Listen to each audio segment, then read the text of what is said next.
Right, so landing pages. This is the page to which you direct people when they click on your advertisement. And there are several things we can talk about. First off is design, by which, is the landing page doing the business job you want it to do? Is it converting people? If it has a 98% bounce rate, then it's probably a poor landing page because people are seeing it and thinking, no thanks, John, and hitting the back button. What you want them to do, one imagines, is order a brochure, contact you, do some sort of hand-raising activity, whatever the case may be. Equally, the landing page also has a job in terms of quality score. It contributes to the quality score of your campaign and can therefore have an impact on the price you're going to have to pay in your paid search campaign. So landing pages, these are all considerations in the design. Will your landing page have site navigation in its entirety? If you think about most websites, they have furniture at the top, furniture along the side, the inverted L. Is all of that really necessary on a landing page? It's an open question, because a landing page is one of the very rare instances where you know exactly what someone is interested in, because they've just clicked an advert for a product or a service. Therefore, you could argue they don't need all of this furniture. They need a page that basically tells them about the product or service they've just clicked the advert for and moves them forward towards either answering their question or ordering something. So you could make a case for the site furniture isn't actually necessary on a landing page.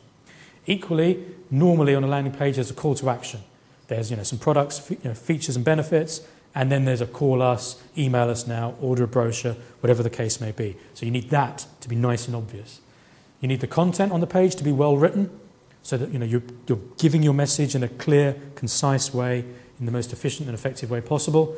Writing for the web is a whole other module, but it's good to bear in mind here. Do I want my landing page to focus on one product or multiple products? Again, it's a business decision, but if it's, for instance, treadmill, do we just have one treadmill or do we have one cheap, one expensive and one in the middle on our landing page? Again, this is a business decision. Or do we test two different types of landing pages? One that just has one star product, one that has 3 products, and we see which one performs best. Up to you.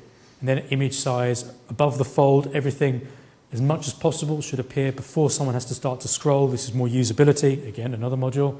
But even so, you want the people to see as much as possible before they have to start scrolling. And most people nowadays, within the UK anyway, 60%, maybe 70%, are 1024, 768 and above. Now, there's an argument to be had that increasingly perhaps iPhones and the mobile market is going to lead to a disparity where you have one set of people who are using desktop or laptop and one set of people who are using mobile devices. Eventually people are going to have to start designing websites and landing pages for each of these audiences, because most people are coming to the conclusion that one can't really do the job for both because the media are too different. Most people are leading towards that conclusion. Load time. Does the landing page load very quickly? Nobody's going to wait for your advert to appear, which is basically what a landing page is when you want to convert someone. So you want it to load quite quickly, which is why you would not want auto-playing video or auto-playing flash on a landing page, because that takes time to load and it gives someone the time to say, I'm not interested after all, hit the back button. So what we have is here is an example of a landing page in all its glory, and this is for one of those expensive treadmills. And so you will see, in my opinion, and I'm reasonably confident about this, that page lacks focus and clarity. The price of the product isn't very clear. The benefits, the features of the product aren't very clear. The call to action isn't very clear. This page should be structured in such a way that it's very, very obvious where you want me to look. This is not obvious. Where am I supposed to be looking? Actually, there or here. I don't know. You're not directing my eye terribly effectively. You could argue, and I would argue, that this is a better landing page. The price is clearer, the form is there, so you don't have to click through to fill in the form. The form, such as it is already here, and a nice big brochure request button. This is obviously the features and benefits, and the page has a much nicer flow to it, I think. Whereas here, there's no real flow to the page. I don't know what I'm supposed to be looking at. Does everyone at least appreciate why I, in my humble way, might consider the second one to be the better designed landing page in terms of converting people with a call to action? Okay.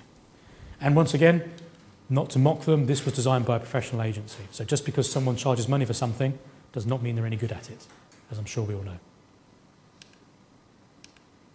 So, quality score. Let me just see. Yes. So quality score of the landing page itself means that the words relevant to the key phrase that you've just bid on should appear on the landing page. And ideally, they need to appear in all the same places that would be relevant for search engine optimization, which is a different topic. But we can touch on it here within the title, within the headings, within the content. So if this is treadmill, it should appear here. It should appear here, treadmill. It should appear in the content. And that will then let Google know that this page is indeed relevant to the advert, which was relevant to the key phrase, which then means that your quality score goes up, the price you have to pay comes down, because you look like a well-run campaign which is going to be giving good adverts to people that they actually are interested in. And Google will reward you for that.